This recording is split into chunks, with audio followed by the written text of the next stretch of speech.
word of advice, don't be stupid. 5 people do not fit into a 2-door coupe. The car ride was 3 hours long, and I had that luggage on my lap for 3 hours. My legs definitely did hurt.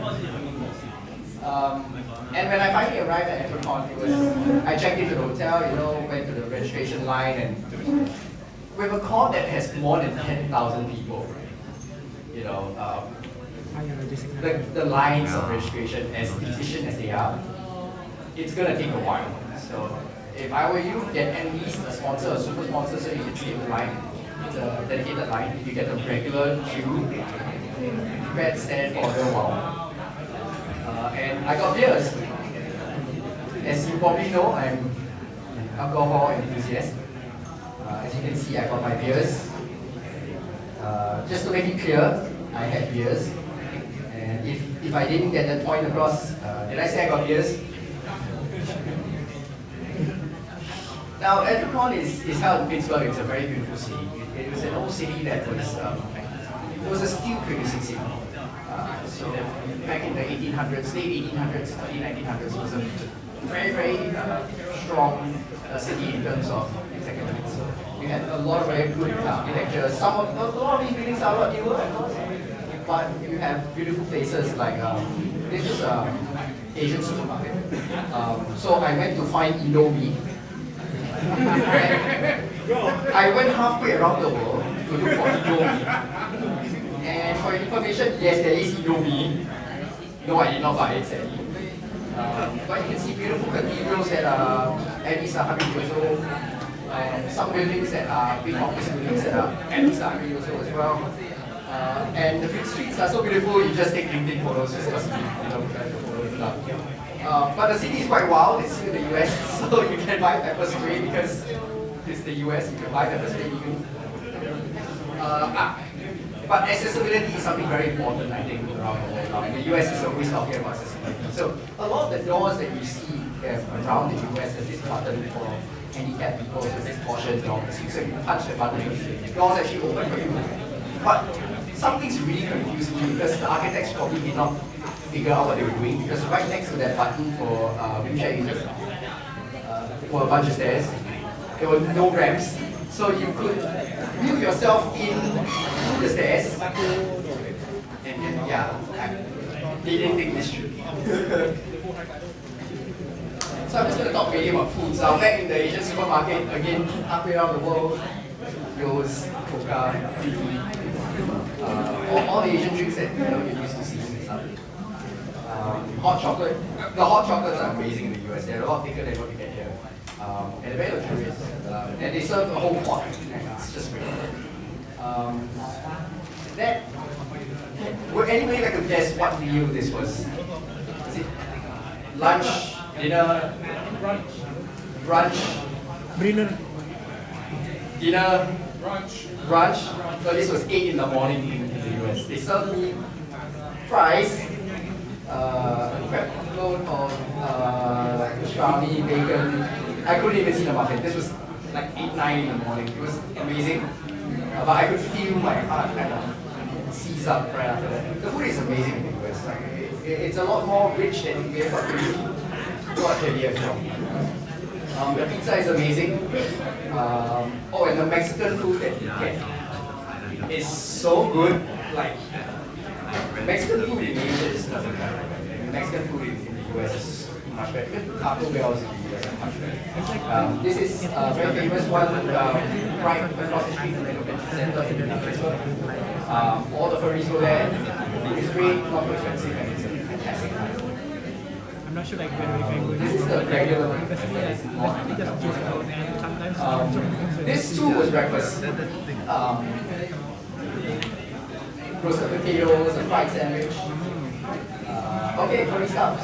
So this is the opening ceremony, right? And you have like a hall full of like pretty much 4,000 or 5,000 people trying to watch the opening ceremony. And we sit so far back that they have huge projector screens, at least 200 inches, just so that people. It is an amazing coordinated thing. They live stream it. They have high level, event planners and AV tech people who come run the con, so it's run amazingly. And you get to see a lot of fun stuff around the con space, right? So just me, this was like 10 in the morning on day one. You just see like two furries on their little cars, trying to drive around. They were just playing cops and, the bad guys and cops, and they were just chasing around. It was hilarious to watch them. Like, ride around at like 5 kilometers an hour, just two furries just going slowly. You meet a bunch of people that you see online. This was right after registration. I was just walking and I was having my first day. I was like, oh my god, and you just keep bumping into people that you know and see and love online. It's so surreal because you just hear these people and see them online, but you've never seen them in person, and you don't even know if you're going to see them. But you just keep bumping into people that are famous, like Turbulence. He's a great guy, a lot of content as well. Does anybody remember this from 2 years back? 2 years back. So this was very, very popular, and that's where the meme got really big. I met him, he's such a lovely guy, and his puppet was so cute. And he was performing for everybody, and he loved it. Even the Starbucks has special frappuccinos just for AndroCon. Requires a Furryccino, so they can make a furry dog. Remember to tip your Starbucks people as well, because they run on tips. Apparently, the Starbucks tradition of getting your name wrong is always a tradition that they keep very strong. So this genius decided to think that my name was Lorena. I have no idea how they messed up so badly, right? I even showed them my badge and they were like, oh yeah, that's totally right. And that's the tradition of Starbucks, and it will never go away. And even like some of the establishments, they want you to pay stickers all over the doors, and they welcome all the furry stuff that you want to do and all the stickers and everything. And they love it because it makes them a lot of money. First Shooting 101. Now this panel is always recorded every year. It's one of the iconic panels run by this lady. And she runs it every year with a bunch of her friends. And she pretty much explains how they have a persona that when you wear a fursuit, how you want to act, how you do your kids. It's really a very good start about understanding how the fursuit if you're a new fursuiter or you're an experienced fursuiter one time. That interaction with the people around you, it's a great panel. And in fact, you can just search up Fursuiting 101 and it will show up. It is wonderful. You just run into more and more places. In fact, that's a Singaporean that I ran into back in AndroCon. He moved to the US and he was like, oh my god, Singaporean, we can start chatting. You reminisce about the times in Singapore. Does anybody want to tell me who that gentleman is? Uncle Kage was just roaming around with wine everywhere, and you just run into him, and he's such a lovely guy to take a photo with. And the first thing he said to me, first thing he said to me, I understand a wise old man is called a chicope. Now, that term means pervert. And he was like, yeah. Oh, wise man is like, yes. Uncle Kage, you are right. Do not argue with the man, just tell him he's right. He's such a lovely guy, and he's like, yeah, he doesn't know. Lovely guy. Yeah, Uncle Kage is a lovely guy. And funny thing, his brother-in-law was there and his kids at AndroCon as well. I had a drink with him at the bar of the hotel that I was in. Chat with him, lovely family. All of them are lovely. So it's amazing. You can bump into anyone and everyone at AndroCon. And not only AndroCon, but cons here as well. So going to cons is not only just about the activities at the con, but meeting and enjoying the time with people. And that's one big takeaway that I had from AndroCon. So this is just a bunch of random stuff because I had a lot of additional photos. This is a river cruise that they have every year. They have a couple of sailings. You have a buffet on board, and it just takes you one round to look at the other parts of the city. This is the dining room on the inside of the cruise. It's quite nice. These things are just floating by. It's just these floating bars, right? These floating bars, they're just a square hexagonal thing that just floats around and you sit around. And Easiest way to get drunk, I know, is feel like you're in a yacht, but not $8 billion. yeah, so these float around and the people sitting on it, but sometimes they don't balance the weight out right because I saw one that was nearly sinking because of one lady in particular. I don't need to shame, but like, come on, like balance it out, come on. USA, America. I saw somebody drop a box of donuts, and it was so sad because the cars were just driving over the donuts. It just felt so sad in the box of donuts. I have no. They had this promotional item, the League of Legends Coca-Cola, right? I would like to pose a question, and I hope somebody has an answer. What the hell is XP flavored? What is XP flavored? Like, do I drink it and get a level up or something? Huh? Windows XP. Windows XP. Okay, very good. You just get put in Silver Division forever. No escape. Silver forever. Now Silver Division, Windows XP. Very good. So I'll drink this and I'll become a purple because I'm a Windows XP. There was this sign that I thought was fine until I took a closer look at it. There was a random picture of a guy getting punched. That is a threat. Like, no parking here, right? But like, if you don't believe the sign, that is a threat. Like, you're gonna get it from me if you're gonna park here. And I have no idea who pasted that. It was just hilarious. And these are the kind of random stuff that you find all around in Pittsburgh. This monstrosity of a donut with ketchup. This was a friend of mine who insisted this tasted good. This was 4 in the morning. He clearly was not awake by then. 0 IQ hours. I swear I just wanted to abandon it for the rest of the trip because of that. But yeah, apparently catch up with donuts. So after AndroCon, actually, I went to Seattle to stay a couple days. And Seattle is a beautiful place, Heights Place, market. You see a lot of fresh seafood, and it's some of the freshest seafood they can get. And because the water's so cold, a lot of seafood is very rich in flavor because of the cool temperatures. So, fried flags and stuff.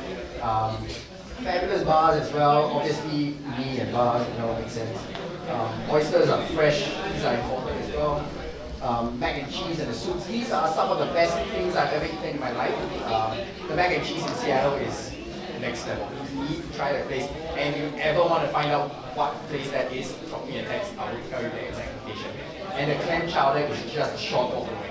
It's the best food that I had in a long time. And it's not expensive.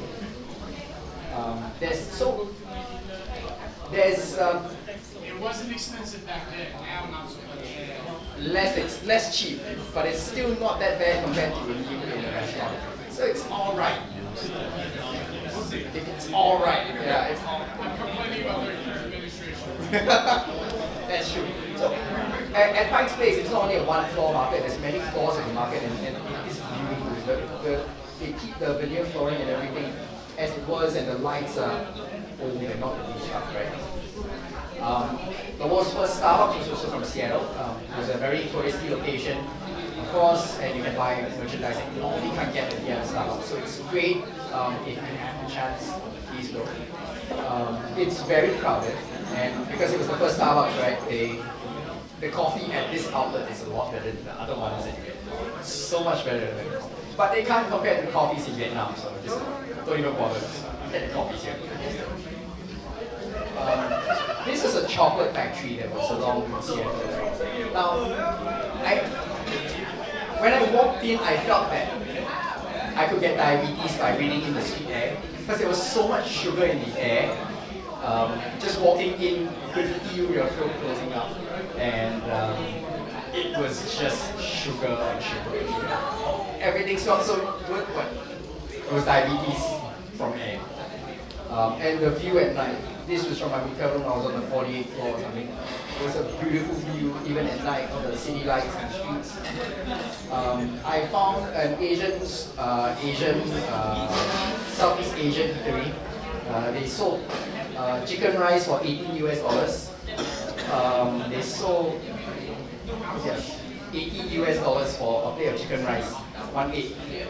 I don't know if I could see any curve clearer there, but they were selling a bunch of other stuff that was like at least 10 times more expensive than what you pay in Singapore.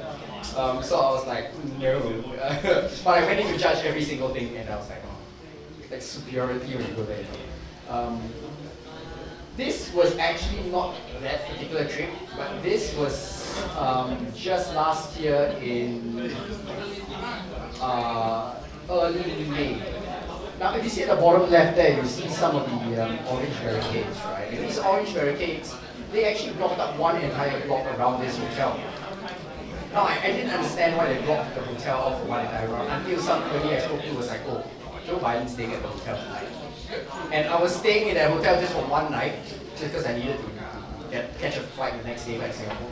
And the one night I was there in the West End in Seattle, Joe Biden stayed in the same hotel, and the security was top notch. Like one block around was blocked off, X-ray scanners to go in, police dogs, or Secret Service people with jackets on. It was amazing. But the problem is, I go to bars and I chat with people and get close to, right? And you want to kind of, how do I make this very, how do I make this PG-16? I will say this statement that I think cannot be uttered by other people. Probably the only person who can say this, but Joe Biden almost got blocked in. So yes, because of the security, the guy was kind of scared to come on. But yes, Joe Biden almost got blocked in. That's a sentence I don't think many people can say. And you see like the Seattle Space Needle, it costs $60 US to get to the top of the Space Needle. It is literally just high view, like you could do it at any hotel and there's a museum for music, very artsy, diners and stuff. Johnny Rockets is just there, so I just want to try. There is a very gay road, you know, you can go there and become gay, so okay. And of all things I had to find in Seattle, I found Hai Di Lao. So all those people don't talk, you know Hai Di Lao is there. And yes, I did buy Yo's halfway around the world. That cost me $1 US. It tasted the same as in Singapore, I wasted my $1 US. They had like big Ferris wheels, you know, the big pier and all the stuff. And I think that's about it for my trip to the US back in 2023. I went again in 2024. But does anybody would like to ask anything or ask me to share anything from the US trip? Anybody? No? Okay, good. Can move on to game off. This was earlier this year, so I have a better memory. So for me, it was a very special trip as well because my first time flying business class. Right? It's like, oh, finally I get to turn left instead of turning right when I enter the aircraft. And it was very special. I did enjoy myself a lot. Of course, I had to support the place that I work, so I did business class. And of course, I needed to take a photo, obviously at the famous Batik Mall. The seats on business class are amazing. Like, I don't know if you ever have the chance to, like, you'll fully understand why people pay the amount because you realize that flying is not tiring anymore. You realize that you're rested at your destination, like when you can lie flat and sleep. So I can see why businesses pay so much money for lie flat sleep, just because you can actually wake up at your destination regardless of the time it is and have energy to do what you do. The food on board in business class, honestly, it's just a perk on business class. So it's a fantastic selection of food. I got lobster terminal because I can, so I picked that.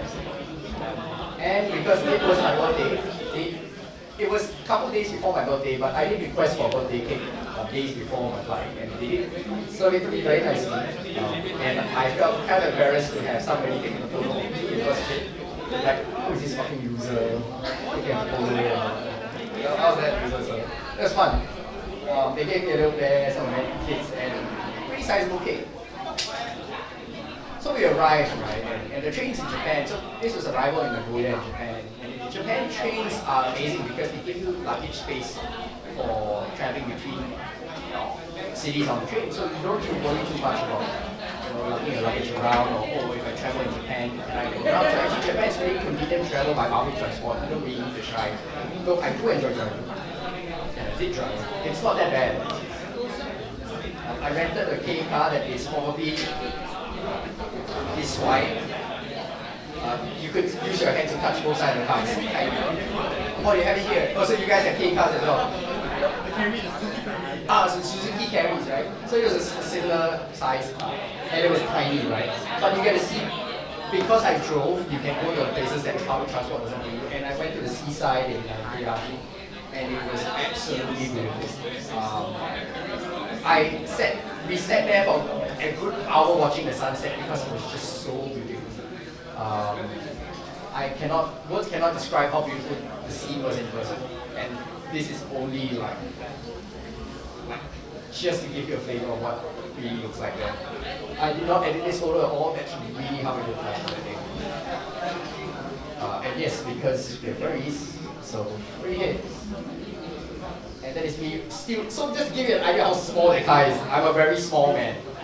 Right? I like how you nod at the fact that I said I was a very small man. Yes, I agree too. But the car is as small as me and it's really tiny, it's amazing. And of course, like I mentioned, I got beers. Yes, so beers. You see that? Beers, yes. Most important part. So this is, oh crap. Damn it, that photo is actually blocking everything. But there's a bunch of photos of the pond behind that photo. I need a phone. Okay, you know what? Wait a minute.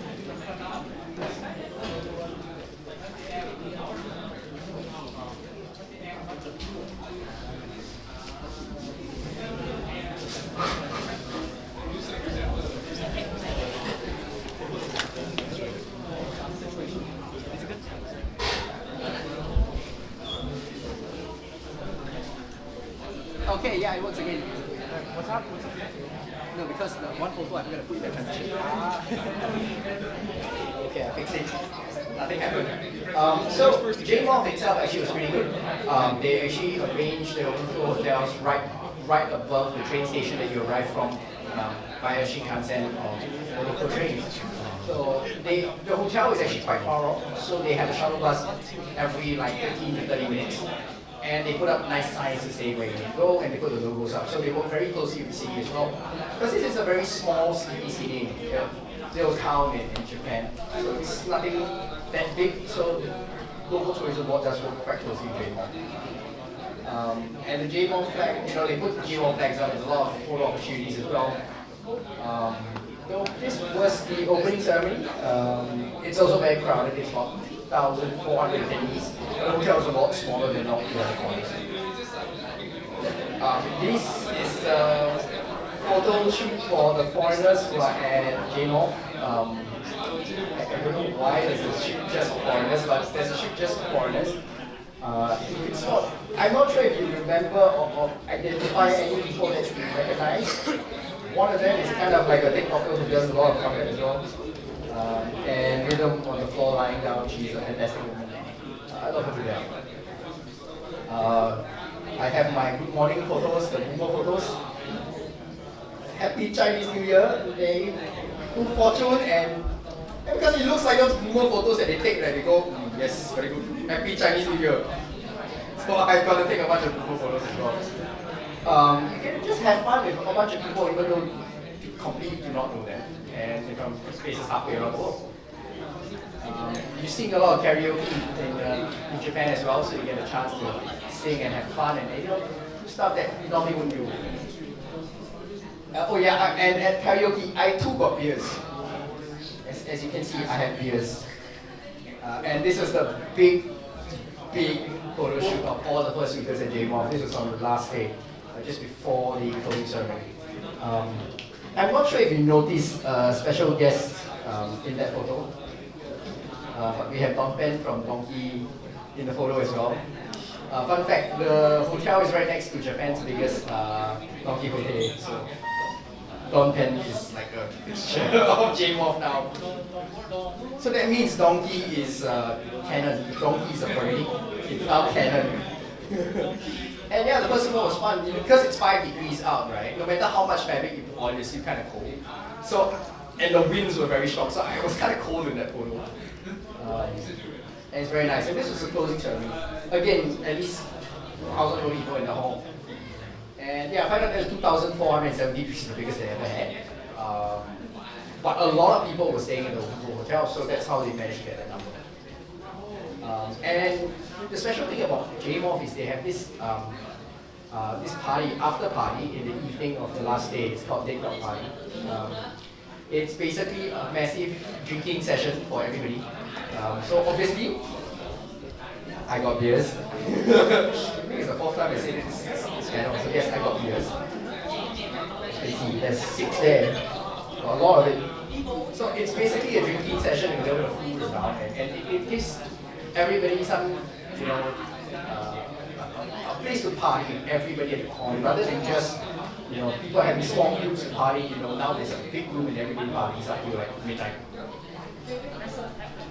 This is how they don't party. It's like they sold JMOF branded sakes on the right. Food and drinks were absolutely free. It comes with the ticket. As much beers as you want, as much sake as you want, as much whiskey as you want, as much food as you want, all on the side, on the left side.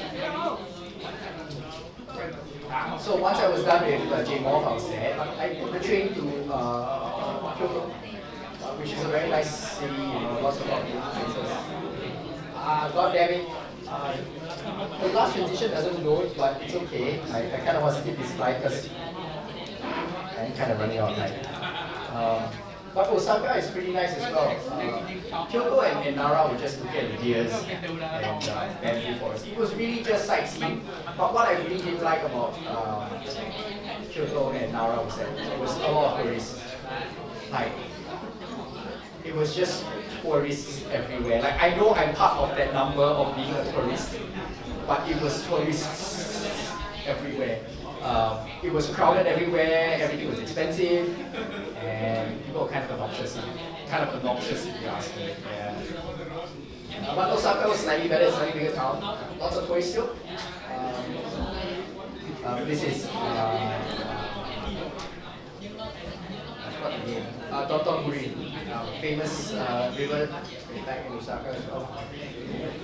And these, you can't really see that well from the photo, but basically that's a street just packed with people. It's not that fun. I like balls, so I had takoyaki. And Osaka is very famous for takoyaki, so I absolutely love them. I eat them like almost every other day. And yes, of course, the Pokemon store in Osaka is beautiful as well. Fabulous store as well. And they have the 10 yen cheese, basically. Universal Studios. There's a lot to do in Osaka actually. And it's very fun. And if you're a fan of Harry Potter series, right? Yeah, I know Nature will be such an expert.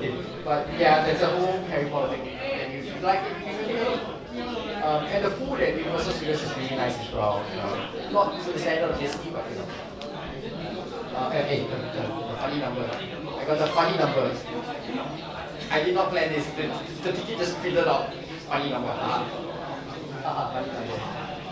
I still have this ticket at home, by the way. I printed it out. But yeah, so you know, popcorn it's what you expect in a Disneyland, but just not Disney. Yes, and in the evening I went to eat more balls. Oh, and the little fire trucks, like these fire trucks are tiny, like they're like a third of the size of regular fire trucks. It's so cute. And then I have the Japanese arcades are addicting as hell. The ones with the coins and stuff like that, they're really addicting. I spent so much money at the arcade, and it's something I feel that y'all should try one of these days. It's basically legal gambling. Then one of those days I actually went to the pizza parlor that 5 days before my arrival in Osaka. I think Mom and Jose actually visited. And the pizza was pretty good. It was New York pizza. It's the closest thing I had to New York pizza in a long time. Yeah, it's just pizza. And it was a pretty well decorated place as well because the owner's a designer. This is the favorite part of my trip actually. There's this new restaurant, it's not a fishing restaurant, and they have a bunch of these in all over Japan. And basically the concept is you sit in a boat and they actually have live fish around you, and you can just fish the fish around you, and it's cheaper if you catch the fish rather than just paying and buying it. So you get that entertainment and you can get fresh fish because it's so fresh you literally caught it like moments ago before they actually prepare it and serve it. It's beautiful. The food is great. And for those train enthusiasts out there, the Osaka Expo actually just opened the station, especially built for the Osaka Expo. Osaka Expo hasn't actually happened, but the station opened up while I was there. I believe this was the 18th or the 19th of January. They just opened the station up just for the Osaka Expo, and we managed to actually go there to look at the opening. And I ate more balls again that night. And then I had dinner, and I had more balls. And guess what? I got ears. Again, and this was just before the departure. And then again, flying back home, I again got the opportunity to fly back business class. And it was a midnight flight. I touched down in Singapore at about 5 a.m. And it was 5 a.m. on a Monday, and I had to actually go home, take a shower, go to work. And I felt so tired the whole day. Would not recommend it. Yeah, just really home. And I landed at 5:30 a.m. yes, and I went home, took a shower, and went to work at 8 a.m. So, work never stops. I've officially run out of content, and luckily I've still not run out of beer. I still have time. I still have time. So, would anybody like to entertain each other or me or So like your flight from Singapore to US, like how many hours was it? So the question was how long was the flight from Singapore to Seattle? Now it's a 14-hour and 45-minute flight to be precise. How did you survive that? How did I survive that? I survived it on drinking brandy, more brandy, and beer. No, one beer only. I had brandy. I had one beer, and if I thought about shots of brandy, I probably had 12 or 13 shots of brandy throughout the flight. Because I barely survived the flight. When the moment I fell asleep, just you can find your chair a little bit, and then I would like just fall asleep. That damn kid kicked my chair, and I'll turn around and I look at her like, man, the kid's kicking my chair, and she's like, honey, please stop it. And she doesn't stop. And that happened for most of the flight, and I just wanted to just whoops. It was bad. That was one of the worst flights I ever had in my life. And once I touched down, right, so I departed Singapore at 9 a.m.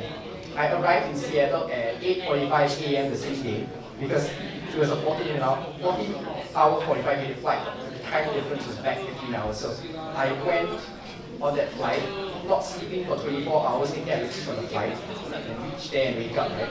I couldn't sleep most of the flight, so I arrived in Seattle 36 hours of being late.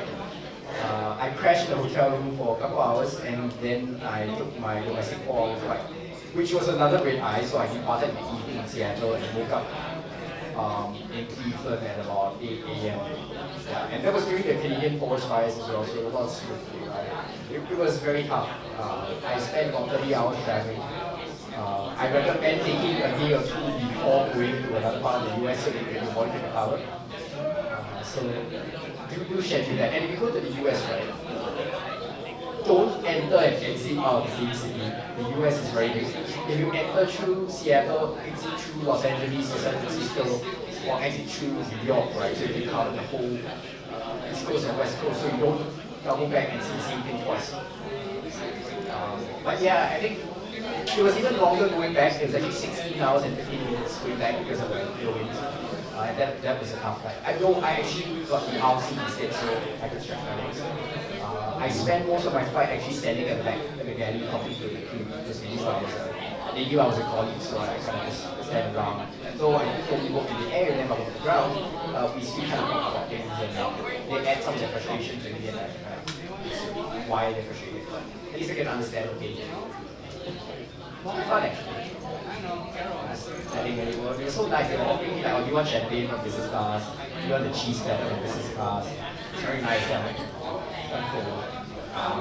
Good thing is they actually for such long flights, right? They leave like baskets of snacks outside the day. I took all the Doritos because I was drunk for most of the flight, so we want Doritos to drunk, right? But yeah, and that's pretty much something like the flights actually going from the US. It's some people would recommend stop in Japan, so 7 hours in Japan and then 10 hours in the US, so you can spend it out. But direct safety time, so it depends on what you do. The stop in Japan is like an hour, so you can stretch it in, but you could do that on the ground, in the air anyways. I believe there is direct flights from Hanoi to Seattle via Vietnam Airlines, so you could fly directly from here to the US. San Francisco as well, I think. So it's going to be a long flight. Flight nonetheless. Yeah, what's up?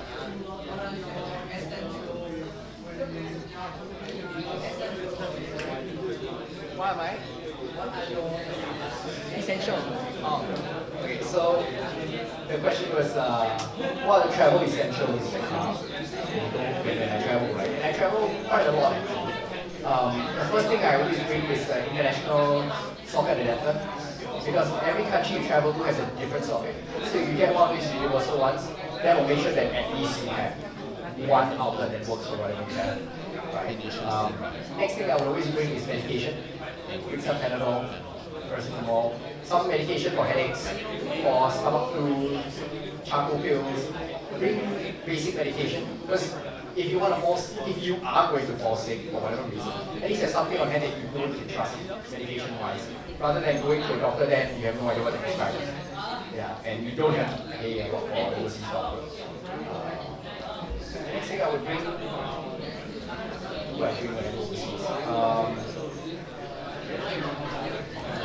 My wallet. bring cash. Seriously, bring cash. Even if it's not their local currency, bring some spare of your own country's currency. Put it in the safe in the hotel, and obviously lock the safe, right? Put it in the wallet, put it in. Now, why you should do that is just in case you go out, right, and you get pickpocketed or you get robbed. Now, we hope that never happens, but you always want a spare wallet with cash and another credit card, another form of identification in that. So at the very least, you have a way of paying for things. You have identification so that if you go to the embassy in that country, so I can't remember where the Singapore embassy is in Vietnam, but if you go to the embassy, they can help you get emergency document to travel back home, because you don't have your passport and you're robbed, right?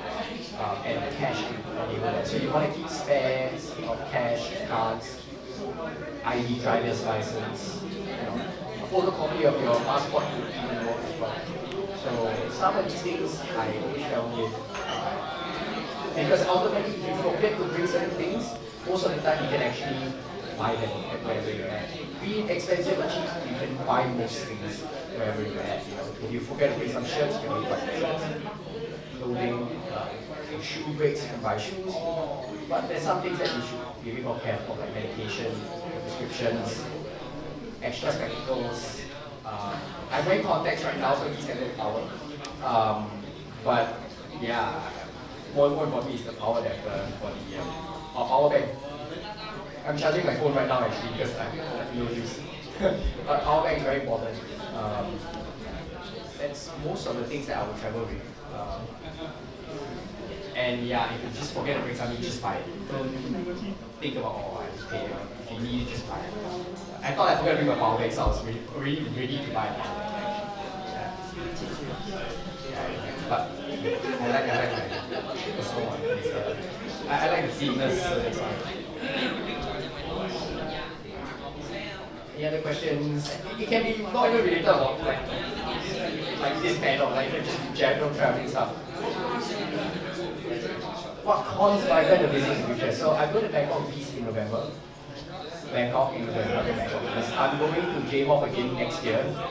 I'm hoping the FurCon in Amsterdam is going to happen in early May, because I'll be in Amsterdam in May. So I'm hoping that it happens close enough.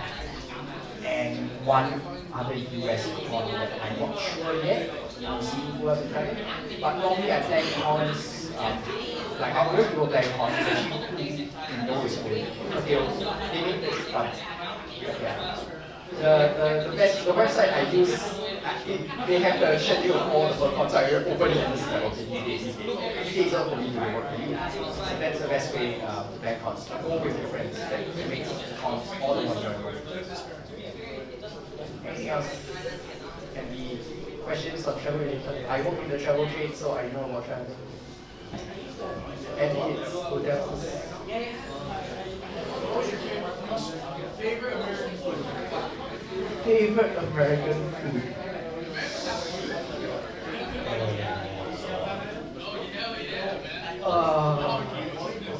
I would genuinely, I would have to say the mac and cheese. That mac and cheese from Seattle, that was the best thing I've eaten. It's one of the best things I've eaten. I do dream of it sometimes. When I really want mac and cheese, I do dream of it. Like, that's how good it is. I have not been back to Seattle for a year. And I love it so much. But the food is great. I wish I could freeze some and bring it to Singapore and just reheat it. It would just be amazing. Yeah, it's great.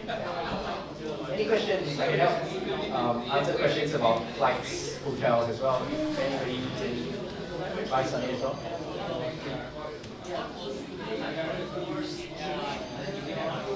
Worst airline is AirAsia. Thank you. But the worst airline I've ever sat on was AirAsia. Seriously, they're always late. The leg room is bad. They nitpick about everything. Like, that's why I refuse to fly AirAsia now unless I'm forced to do. I am lucky and I'm blessed to have spending power to pay for better airline. I know not everybody has that, which is fine. But I have that capability and I will save up just to make sure I fly the airline. So if you ask me, most of my flights are on Singapore Airlines because I work there. I don't get any discounts, I pay full commercial like what you guys pay. Though I get one free ticket a year, which is nice. One free ticket a year. But ultimately, most of my trips I have here on SQ, right? On Singapore Airlines, I pay commercial. And I always trust. Did you just bring in a toilet seat? Maybe. Did you just bring in a toilet seat? My God. See? You know, I have to stop answering that question because I saw a toilet seat. You see? No, bring that here. I'm going to show it to everybody so that they can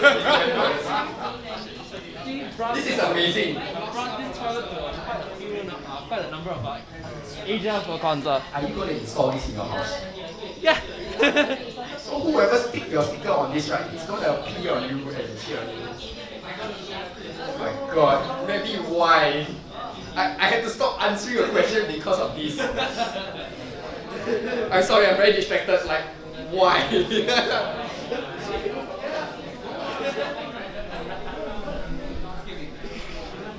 Congratulations, you have officially shot through.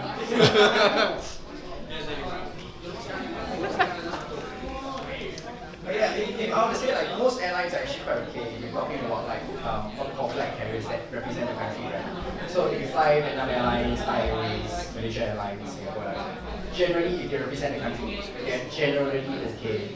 Like Garuda in Malaysia. Oh, okay. It's okay. Traveling is getting cheaper in the next few months. I can tell you it's a fact. Travel is slowing down, so people want that fuel travel. Vietnam Airlines has gone a lot cheaper lately as well, so hopefully you get an opportunity. More importantly, I actually have slides on my website. Understand a little bit better on how to plan your travels. So you can just visit the website and actually download it. I'll give you the link later. Okay, so hope that answers your question. And everybody is mesmerized by the toilet seat still. That's an amazing thing.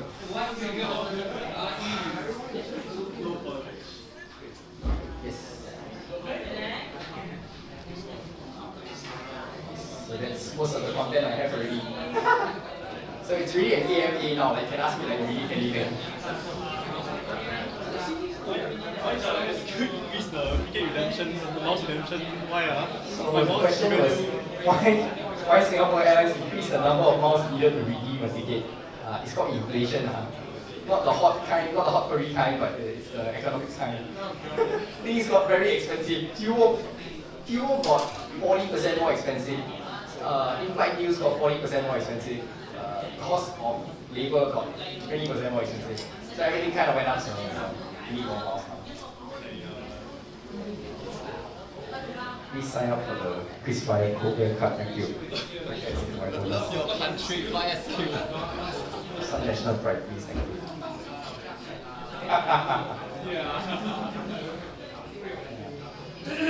Any other questions? Really, like anything travel related or not travel related? What made you choose Jackal as your son?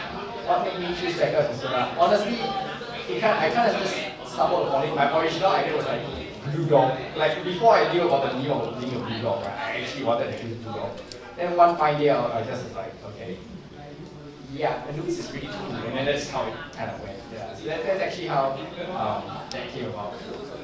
Bad news is because this is a sentence that I could probably only say in the context of being a furry, but because my soma is black, I don't show up in photos very well. Unless they're very well lit, I don't show up in photos. So it sucks. Honestly, it sucks. Like only the highlights show up. Yeah. Why you make yourself look? Actually, I do, like the law says I do, like so cringe that people keep laughing at it. I'm like, okay, sorry. Yeah, actually that's why I changed my persona from dark fur to like light fur because it keeps getting because it keeps getting terrible in photos. Yeah, anybody's getting a fursuit, please get it in a lighter color so you show up in photos. If not, you look like character to be unlocked, just one black silhouette everywhere you go. If you're not that unlocked now, you're high level enough in every photo. Black and white. How about I can see half of myself? So your fursuit is Michael Jackson, you are black and white.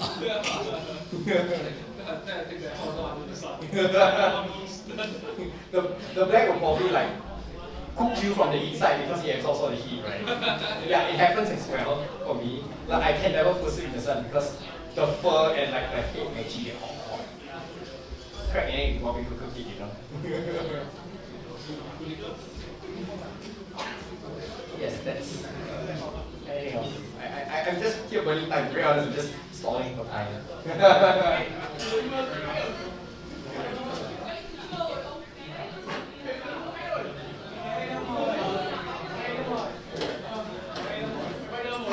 I feel like I should say like your mom food or something just to like hide over the time, but all my your mom foods are really, really not safe for work. I work behind, you know. I can't disrespect everyone working behind. I'm just trying to figure out what else I could probably share because I have a lot of things that happen. It's just I've got so many things that happen. I don't have one thing in my mind that sticks. You can't say me. I got 5 more minutes to burn. 5 minutes to burn? Shit, I'm gonna sit up with you. You not only sit up with me, you're gonna trip and take the banana with you. Yeah, I'll take it with me, don't worry. Yeah, man. Hey, that's my gun. Right. So, welcome to the podcast, Mr. Renat. Can I get a Okay, this thing has a mic on now. Right, so we got Caravan here next to me from Singapore. We have a semi-drunken guy as well as me. We're gonna actually do a quick couple of questions. So this is what I'd like to call, both of us like to call, 2 drunk men yapping, 2 drunk men, Not 2.5 men, 2 drunk men. 2 drunk men. So both of us, between both of us, is about how many years of aviation experience do you think? I got 3. 3. I got, well, let's just round it up to a nice 15. So if you have any questions about flying and or just either flying, if you fear flying, if you actually want plane facts, whatever, ask them now. Because from what I figured out, I only have 5 minutes left to give you as much facts and everything like, as fast as possible. How many, where's Tubbs? How much time do I have left? You have exactly 5 minutes. So I have 5 minutes left, okay. Rapid fire question. If you want booking tips, he answers it. If you want plane facts and or factoids of any kind, ask me. I can give you something fun. You can walk away from this. What? Okay. Oh. Can you wrap it up? Okay. Can you wrap it up? 2 questions. Master. Hey, nobody up. Explain the MCAS system. I can't give you that. The book they give me is like 500 pages long. That's it. I'll send you the PDF. You can look at it yourself. ChatGPT, thank you. Hey, maybe. Other than that, seriously, any questions? We're going to wrap up right now. Going once, going twice, going for beers. We'll go for beers. I got beers.